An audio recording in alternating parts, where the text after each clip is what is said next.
Marianne Williamson, thank you for joining me. Great to have you in South Carolina. Thanks for agreeing to do this. Thank you. I'm honored to be here. Thank you. Why do you want to be president? I want to be president because this country needs a new beginning. We need to turn around. Something is awry, as a friend of mine said.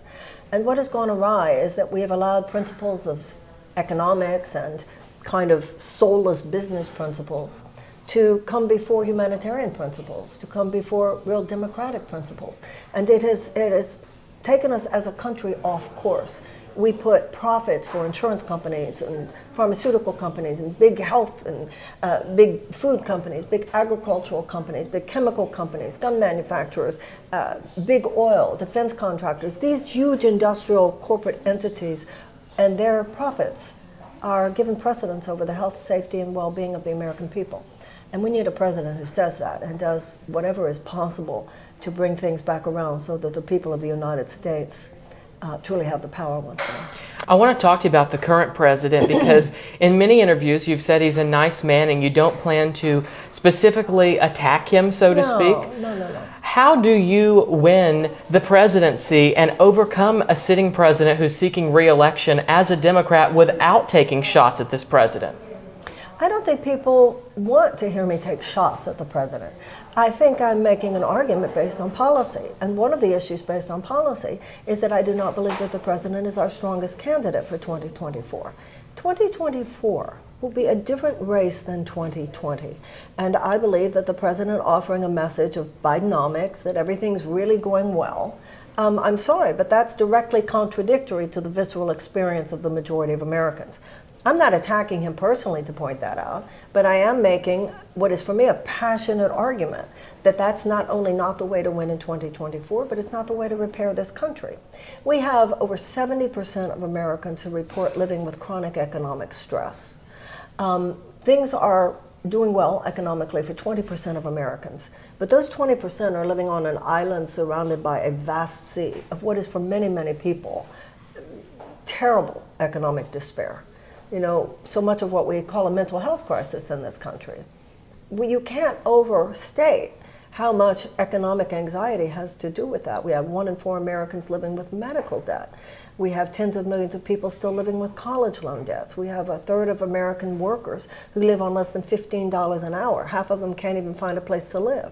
Half of our seniors live on less than $25,000 a year. That's a lot of human suffering in that, and that's not what America is supposed to be. America is supposed to be a place where anybody can have a shot at it. So the fact that some people can get very rich in America, that's good. That's not bad that people can get rich. That's a good thing. The problem is not nearly enough people ever get a chance at it. And many of the people who don't get a chance at creating prosperity and opportunity for themselves are locked out of the system by the time they're 10 years old. You and I are talking in South Carolina, 38%. Only 38% of the jobs in South Carolina pay a middle-class salary. And you have many of those children in South Carolina who go to schools where they don't even have the adequate resources, including how many teachers are being lost all over this country.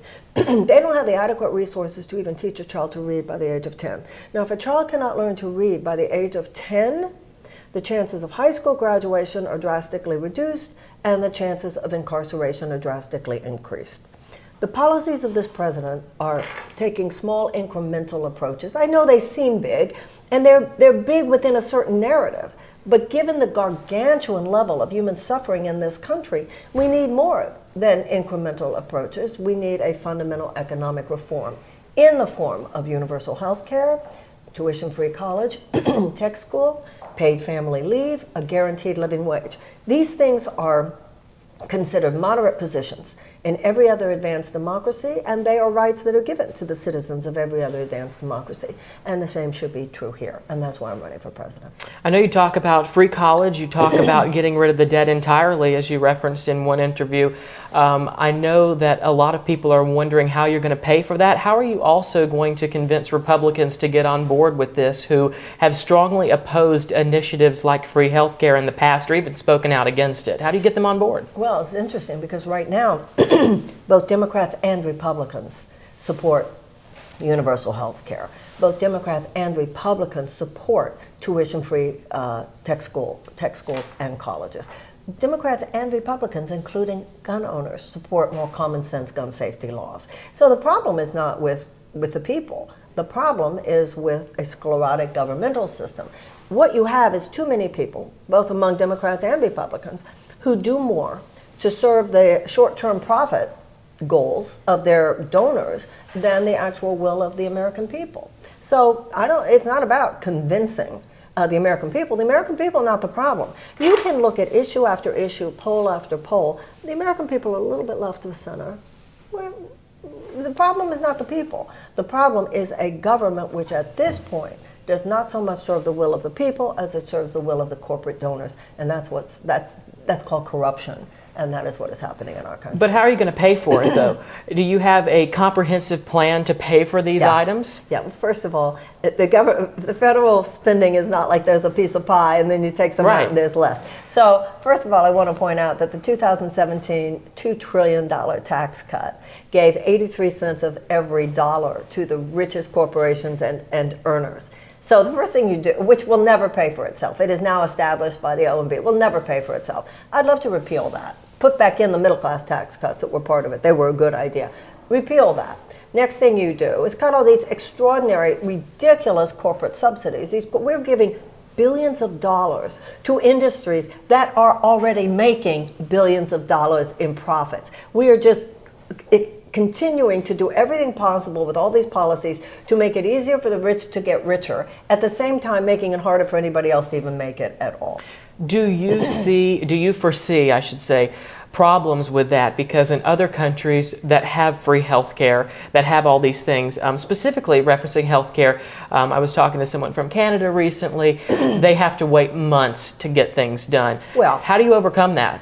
Some of those glitches do have to be dealt with, actually, because that's kind of not okay.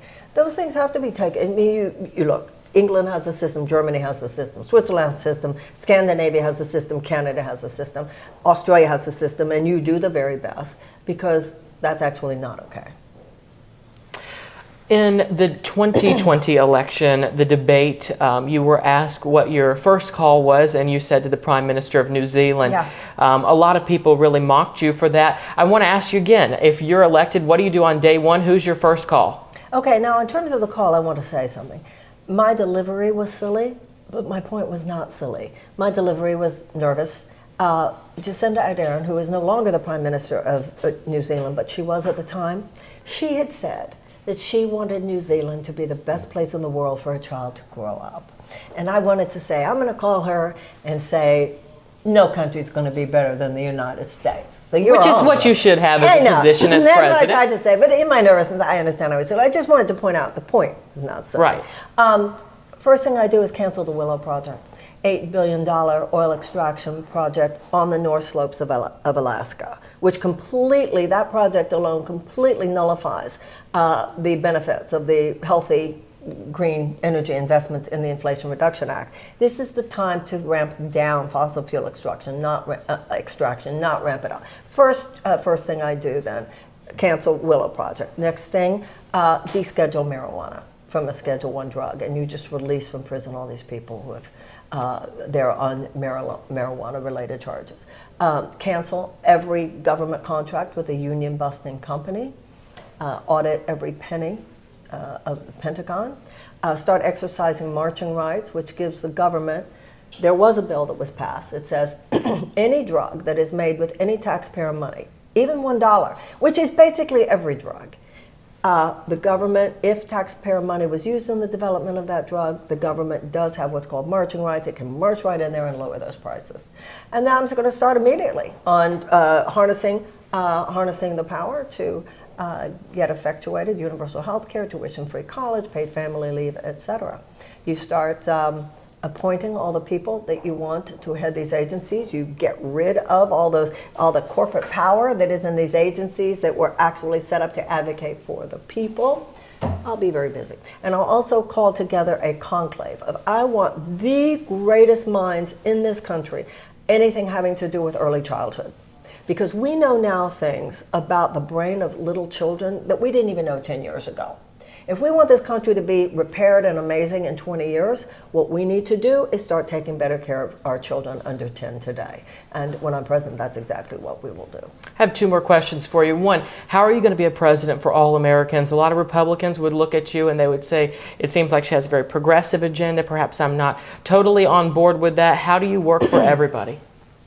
You know, Eisenhower said the American mind at its best is both liberal and conservative. And I think that's true. You know, I think it's a kind of a yin and yang. I don't think it's only recently, fairly recently, that everybody's supposed to only be lined up this way. I'm on this side, so we only believe this. I'm on that side, we only believe that. That's not the America that I grew up with. I'm thinking, I've never voted for a Democratic president, but I've wished them well when they were inaugurated. And I don't think anybody that you vote for, you expect them to agree with you about everything. My last point is about the DNC. You recently said the DNC is rigging this for Biden, and I want to ask you, how do you overcome that? Because it seems in many ways like what you're trying to do here is really move mountains, because what you're trying to do hasn't been done. So how are you going to overcome Biden? What is your plan for that? And are you planning on 4 years, 8 years? What's up? Well, first of all, there is an unfortunate, it's what I call a political media industrial complex. And there is a system, including political parties, which has a pre-prescribed conversation. They've decided on the conversation and a predetermined set of people that they consider qualified, because to them qualified means people who are going to perpetuate that system. I'm not interested in perpetuating that system, I'm interested in disrupting that system. So absolutely. The system that drove us into a ditch. That's right. That so you say. Clearly, you know, you're correct with what you're saying, whether it has to do with mainstream media that won't have you on. Well, the answer to that is independent media. It's still America. Yeah, thank you for doing this, by the way. Yeah, absolutely. And this is an example. This is still America, people talking to people. Is it harder for me than a mainstream candidate? Absolutely, it's harder. But that doesn't mean it's not worth doing. That doesn't mean that there aren't people who hear this and agree with me and are aligned with me. And political miracles happen. You know, there's a phrase I once heard that has meant so much to me: to be fully invested in an effort and unattached to the result. I'm leaning against a wall of injustice. And I know that millions of people are leaning against that wall of systemic injustice, economic injustice in this country. That wall's going to come down. Whether I'm the one who's standing there, whether my shoulder is the one that last brick, almost is irrelevant. What matters is that I can look in the mirror and say, you did what you could to lean against that wall with every ounce of energy that you've got. Well, thank you, Marianne Williamson. Great to have you in South Carolina. Thank you so much.